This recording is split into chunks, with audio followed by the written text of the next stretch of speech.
afirmado. Bueno, ¿qué opino? En el derecho penal, las declaraciones de un colaborador eficaz o un testigo tienen que tener pruebas más allá de su dicho. En atención a ello, si la señora Carolyn López declara al Congreso lo que usted ha mencionado, pero el Congreso le pide pruebas y ella no presenta ni una prueba, y su respuesta es: mi prueba yo ya la presenté al fiscal, y el fiscal es el que tiene la prueba, y que no va a presentar ni una prueba al Congreso, obviamente es una burla al Congreso. En atención a lo siguiente, el Congreso puede pedir una sesión reservada y que si no tiene la prueba, le describa o le diga o mencione de qué se trata la prueba que tiene. ¿Es un audio, es un video, es una foto, un cuadro Excel o es otro testigo? Declara ello, ella dice que es otro testigo, ella dice: el señor Pacheco dijo que él no es un emisario, que los sobrinos, etcétera. Ese dicho, el señor Pacheco ya declaró al Congreso y lo desmintió. Ya declaró a la prensa y lo desmintió. Ya declaró al fiscal y lo desmintió. En atención a ello, lo dicho por esta testigo o colaboradora eficaz, Carolyn López Arredondo, no ha sido corroborado por el señor Pacheco. Usted ha mencionado en las participaciones que ha tenido en los últimos días o en las últimas horas, o ha cuestionado la condición de Carolyn López respecto a si es o no colaboradora eficaz, ¿cierto? Pero hay que también diferenciar dos cosas. Por lo menos el doctor César Nakazaki ha señalado que hay dos casos en los que las condiciones de la señora Carolyn López son diferentes. Estamos hablando de uno por lavado de activos, en lo que efectivamente es colaboradora eficaz, y estamos hablando de un segundo caso que tiene que ver con el puente Tarata, si no me equivoco, en el que ella es testigo y también ha sido ya incluida como condición de investigada. Entonces no estamos hablando de una persona que no tiene esa condición. O sea, por lo menos en uno de los casos la tiene, y por ello, si miente, obviamente va a tener una pena, ¿no? Un castigo por ello. Le agradezco la pregunta, señor periodista, y paso a responderle. En primer lugar, ¿qué dice la ley de colaboración eficaz? La ley señala que la colaboración eficaz es un procedimiento reservado. Solamente lo sabe el fiscal, el declarador de colaboración y su abogado defensor. No hay más. No pueden salir a la prensa a aclarar, no aclarar, a decir, no decir, etc.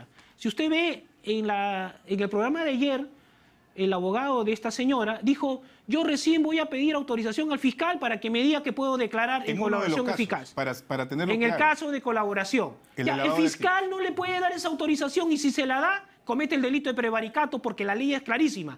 Tiene que ser reservado. Y la señora que ha ido a declarar al Congreso, y si ella dice que es colaboradora y no puede declarar, entonces, señor, se ha vulnerado la ley de colaboración eficaz en el extremo de la reserva. Ya la Oficina de Control Interno de la Fiscalía tiene que actuar de oficio y verificar y ver que este fiscal a cargo, ¿por qué ha permitido que esa declaración en reserva salga a la luz? ¿De qué caso está hablando usted exactamente, doctor? En el caso de colaboración... Yo reitero el tema de las distintas condiciones que tiene la señora Carolyn López, porque usted no puede decir: ha violado la figura de la colaboración eficaz en un caso en el que no es colaboradora eficaz. Por eso le pregunto, ¿a qué caso se refiere usted exactamente? En el extremo que cuando van al Congreso y le preguntan y le dice el señor, en el caso de que ella dice de que el presidente de la República es jefe de una organización criminal en el Congreso, y le preguntan 3 veces los congresistas: ¿y usted qué delito reconoce para ser colaborador eficaz? Y ella dice: ninguno. Y cuando le vuelven a preguntar: ¿y qué pruebas usted tiene del crimen organizado donde el presidente de la República es el cabecilla de esta organización? Ni una. ¿Y por qué no las presenta? Porque ya lo presenté al fiscal de control de colaboración eficaz. Y eso es una burla, y eso es un engaño a muchachos o un insulto a la inteligencia. ¿Por qué? Porque si una persona es colaborador eficaz, lo primero que tiene que hacer, requisito indispensable, es aceptar el delito, aceptar la responsabilidad, devolver un dinero y ver en qué características o dimensiones es el hecho que está aceptando, y la información que sea proporcional para que se le descuente la pena que va a dar en atención a la información que da y al delito cometido. Se va a dar que se le absuelve, se le exonera, se le atenúa, se le pone condicional o se le pone una efectiva de tipo baja. Y a su vez tiene que regresar dinero. Si el fiscal a cargo de esta investigación no lo ha hecho, no está analizando la proporcionalidad y la racionalidad, la Oficina de Control Interno tiene que ingresar. Y a su vez, el fiscal que está a cargo de esta investigación de colaboración eficaz tiene que tomar cartas en el asunto y señalar por qué se está vulnerando la reserva de ese proceso.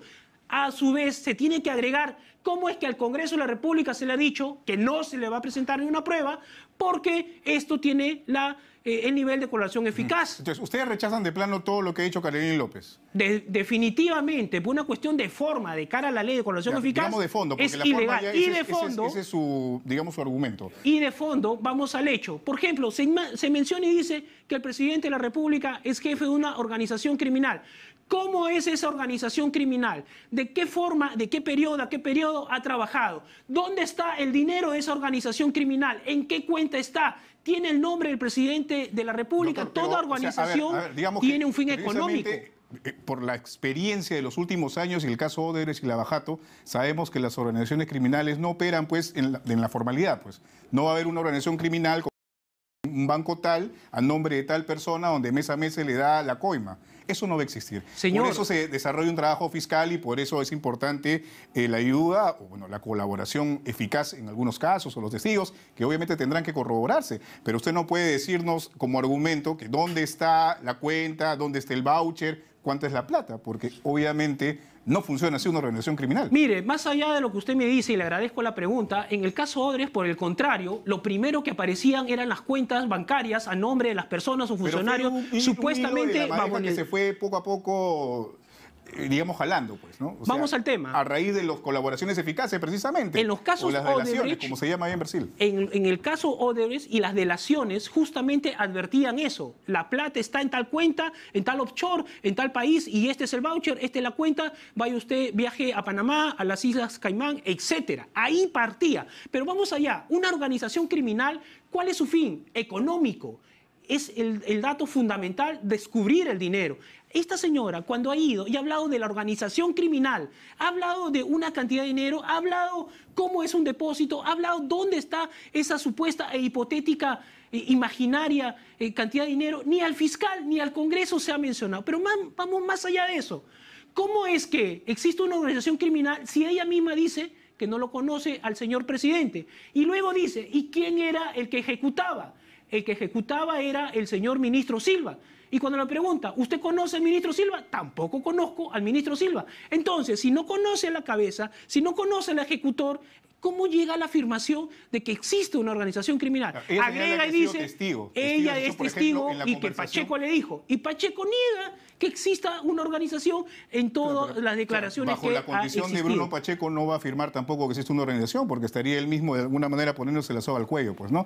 En todo caso, la señora Karelyn López ha señalado que fue testigo, por lo menos de una conversación que ayer en los dominicales lanzó, ¿no? Entre Bruno Pacheco y el presidente Pedro Castillo, y es parte de lo que le mencioné hace un momento, ¿no? Una de las frases que lanzó Karelyn López, que según ella pude escuchar en su calidad de testigo, ¿no?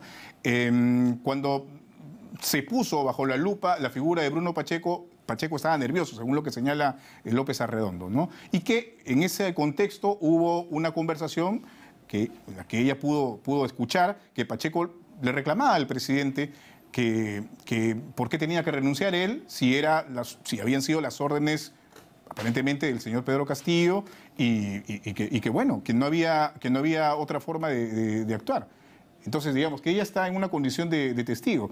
En esa condición, ¿usted considera que sí debería tener mayor conocimiento respecto a esta presunta organización criminal en la que se señala sería parte del presidente Pedro Castillo? Mire, el tema de la presunta organización criminal, las organizaciones criminales, ya la Corte Suprema ha señalado acuerdos plenarios, características, formas,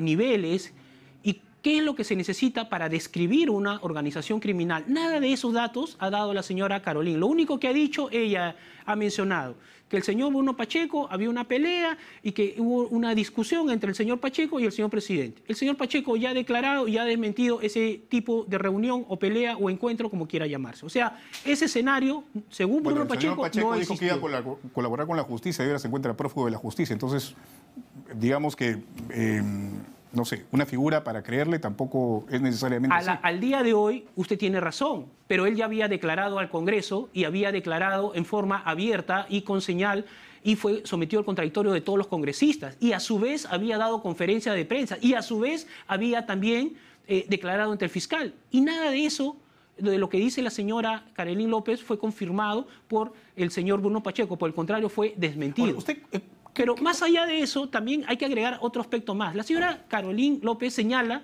de que el señor Samir era emisario del presidente de la República, Samir Villaverde era emisario, y que él era el operador. El señor presidente de la República, el señor Samir, no lo conoce. No tiene ningún nexo causal, no tiene ningún contacto telefónico ni de ninguna parte. Y le voy a agregar más. Hubo un partido de fútbol donde salió el señor presidente y jugaba partido y sacaron unas fotos y dijeron que según Carolyn López, el señor presidente se había encontrado con un empresario de 27 años, Roberto Aguilar Quispe, y que acá estaba la foto y la conexión y sacaron la foto. El empresario que se ha hecho referencia, Roberto Aguilar Quispe, mandó una carta notarial a ese programa diciendo que él no es esa persona, que él tiene 27 años, que él tiene otro peso y que él no puede jugar fútbol porque está corto de vista y él no puede salir sin sus lentes. Ya, pero y finalmente tiene ese episodio con lo que estamos conversando ahora? Mucho, porque Carolyn López mencionó que el presidente de la República con el señor Aguilar y el señor presidente los vinculaba y que este joven de 27 años tenía 500 millones de digamos que esa situación hace suponer que Carolyn López miente en todo. Por supuesto que ha mentido, y le voy a decir más. Esa pericia que se ha hecho fue maldada y le voy a señalar. El joven que aparece en esa foto es un joven que en el ojo derecho y nariz derecha tiene un lunar de carne más o menos de 2 a 3 centímetros que cuando sacan la foto del señor, del joven, aparece ahí. Y es un joven que mide 1,70 y tiene 65 kilos. Y el empresario, déjeme terminar, para redondear, el empresario es una persona de 27 años, no de 19, mide 1,80 y tiene más de 80 kilos. La pericia que han mostrado no mide la talla, no mide el peso, no mide las características, y le han dicho a ese joven de 19 años que tiene lunar en el lado derecho, en el ojo, que es un empresario que tiene 500 millones. Ese señor no puede tomar una combi o un micro, como antes lo tomaban, porque creen que es una persona que tiene 500 millones del Estado, cuando realmente no tiene ni un sol. Ya planteó su punto para este argumento que usted señala que, digamos, no es de confiar, no es de fiar lo que dice o los dichos de la señora Carolyn López. Entonces, si no hay nada irregular, si no hay nada ilícito, si no se ha cometido ningún tipo de delito, ¿por qué la fuga del señor Bruno Pacheco? ¿Por qué la fuga de los sobrinos del presidente Pedro Castillo? ¿Por qué? Eso es una respuesta muy buena, cuya respuesta tendrían que dar las mismas personas y los abogados de ellos. Yo no tengo la defensa de ellos y no podría responderle en esa línea. Lo que sí puedo señalar... ¿Y qué motivación tendría Carolyn López, en todo caso, para mentir tanto, según usted? Muchas, porque vea usted, en el tema de colaboración eficaz, ella ya tiene un problema anterior, porque no es que su fortuna o su dinero apareciera en estos 8 meses de gobierno. Ahí hay acciones, licitaciones que se han dado en el gobierno de Vizcarra, en el gobierno aprista, en otros gobiernos. Y ahí la Fiscalía de Lavado de Activos ha congelado esas cuentas y las ha puesto a disposición del Estado. En atención a ello, desde ahí vienen los problemas, no con este gobierno. Entonces, ella tiene un interés de querer señalar. De la señora Carolyn López, como usted lo ha señalado en algunos gobiernos, de hecho también se registran algunos aportes de López en la campaña de Fuerza Popular. En fin, hay un nexo ahí, probablemente por intereses, en fin, de lo que puede hacer, pero más allá de eso, eso no desfigura la situación que se presenta ahora con el presidente Pedro Castillo, y por los cuales está siendo investigado, porque finalmente él por lo menos tiene 3 casos en los que se encuentra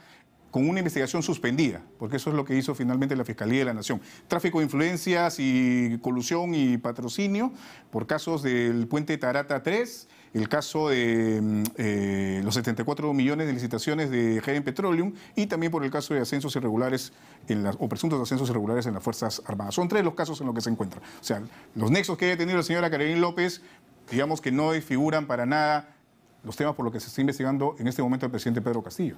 La investigación ha sido dada a la Fiscalía de la Nación y los fiscales provinciales en forma paralela están haciendo la investigación en el caso Tarata, en el caso Petroperú, en el caso de los ascensos. Todos los fiscales están tomando la declaración, están haciendo allanamientos, están tomando las pruebas. La Contraloría se está pronunciando y están investigando, en el caso de las licitaciones, si el procedimiento fue de acuerdo a ley y se siguió la ley de contrataciones, los niveles que han habido, y también se han tomado declaraciones a los miembros del comité de elección y que le han dado la buena pro a estas licitaciones. En esa línea está bien que la Fiscalía investigue, y en el caso del extremo del señor presidente, usted tiene algo de razón, no toda, por lo siguiente. La fiscal Suprema efectivamente sacó una disposición que se congelaba hasta el 2026. Sin embargo, las fiscalías provinciales comienzan a investigar, hacen un allanamiento, lo agregan al expediente de la fiscalía. Hay declaraciones, lo agregan. Sale colaboración eficaz, lo agregan. Salen fotos, salen cuadros Excel o demás pruebas y lo agregan. Por tanto, no es del todo cierto decir que la investigación se ha congelado, porque en otro nivel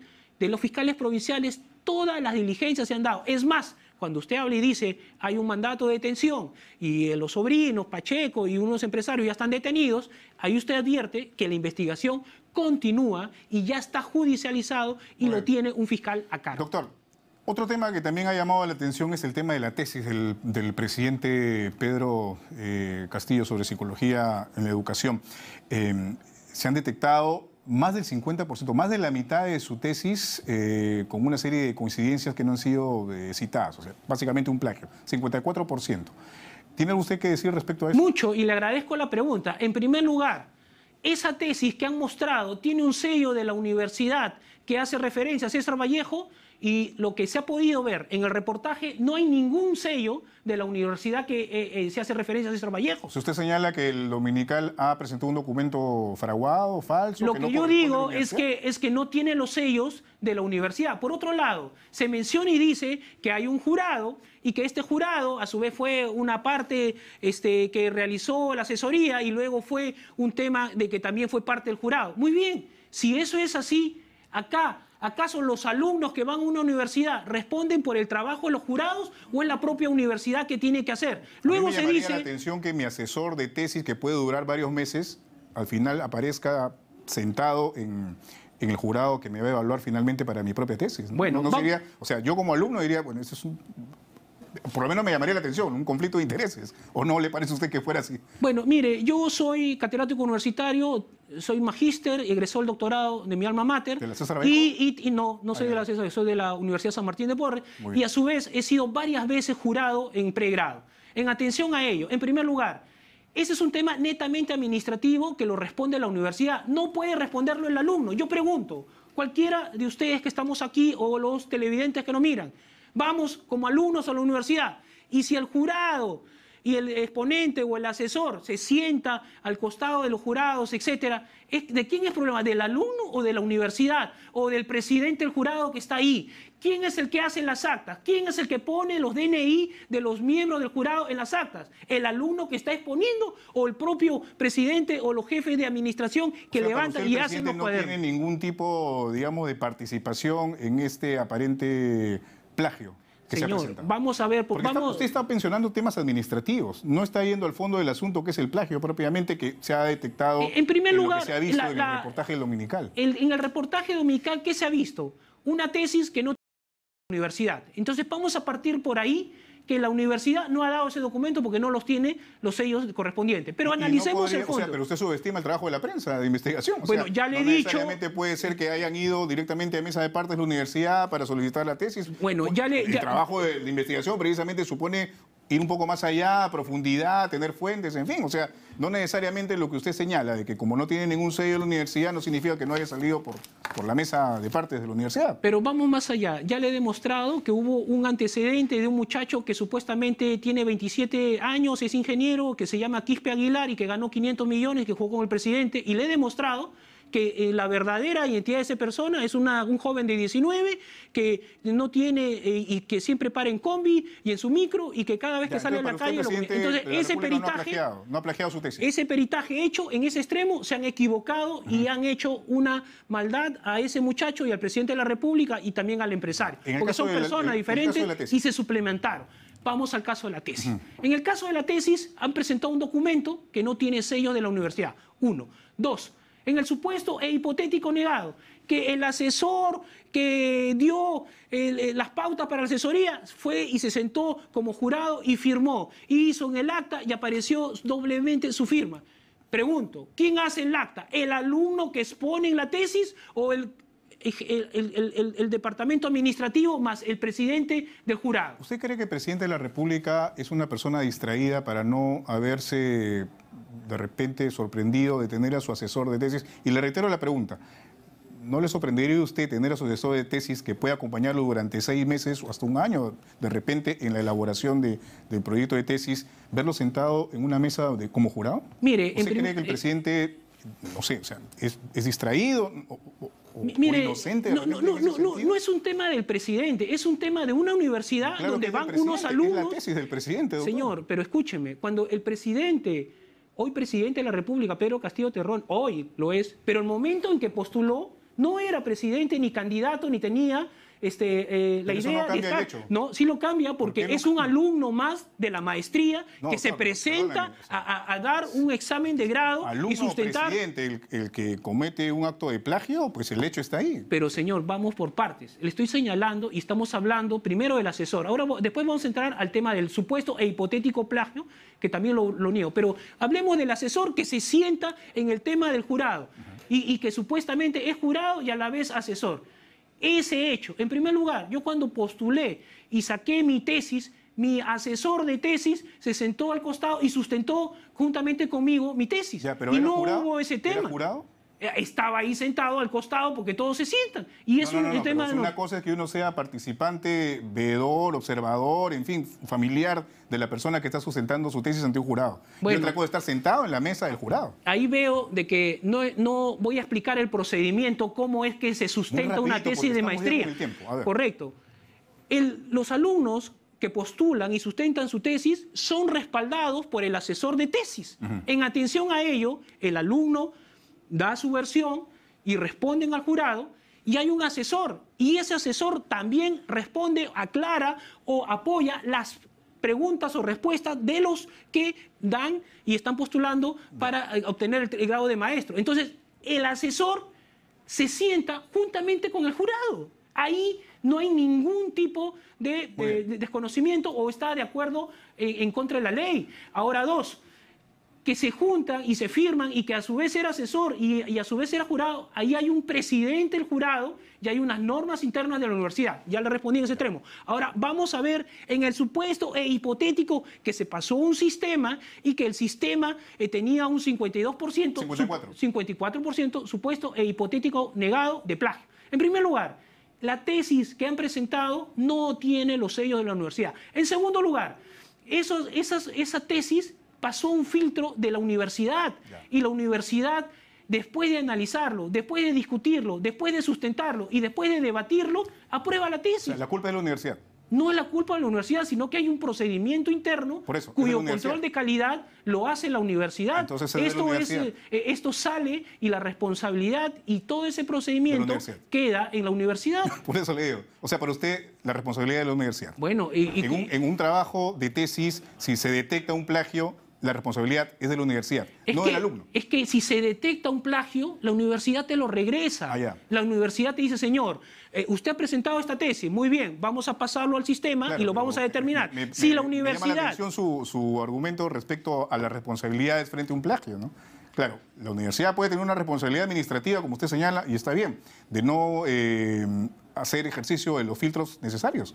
Pero finalmente, ¿quién es el que copia alguna información, alguna cita, en fin? La persona que está desarrollando la tesis. Mire, en primer lugar, eso de que ha copiado o se ha desarrollado la tesis no es correcto. Acá uno lo presenta. Yo estoy hablando a la en general, universidad. por si acaso, porque Mire, esta cuestión todavía es una cuestión que supongo deberán investigarse primero en instancias de la propia universidad. En primer lugar, todos los documentos están en la universidad, partamos de por ahí. En segundo lugar, la universidad, el alumno presenta a la mesa de partes, la universidad tiene un asesor, y luego el asesor lo presenta a la universidad le hace un filtro al trabajo que haces, luego de terminado lo pasa y hay que sacarle siete juegos y a cada juego se le da a un jurado. y el jurado lo analiza y el jurado lo vuelve a pasar y hacer el filtro. Y el jurado se sienta y el jurado era su trabajo, su labor, su función, decir si había plagio y si había alguna duda al respecto. No lo hicieron. En atención a ello, se debatió, se discutió, aprobó el examen y le dieron el grado y salió en el acta. Todos esos documentos de tipo administrativo los hace la universidad,